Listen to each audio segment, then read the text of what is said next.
Hello, I am Dr. Rinku Patel, gynecologist and obstetrician working in Ahmedabad. આજે આપણે જાણીશું iron deficiency anaemia વિશે. સ્ત્રીઓની અંદર લો તત્વની ઉણપ એટલે કે આયર્ન ડેફિશિયન્સી કેમ વધારે હોય છે? First, heavy and frequent menses. Second, iron deficit diet એટલે કે લો તત્વની ઉણપવાળો ખોરાક. Third, frequent pregnancies. આયર્ન ડેફિશિયન્સીના ડાયગ્નોસિસ માટે કન્સલ્ટ યોર ડૉક્ટર અને તમારા બ્લડ ટેસ્ટ કરાવો. Change your food habits.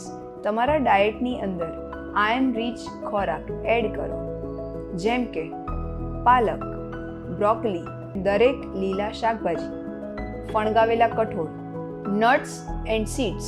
Always and always take iron rich food with citrus food એટલે કે ખાટા ખોરાક સાથે આયર્ન રીચ ફૂડને લેવાનું કોશિશ કરો, જેથી એનું શોષણ વધે છે. Stay tune for more health updates.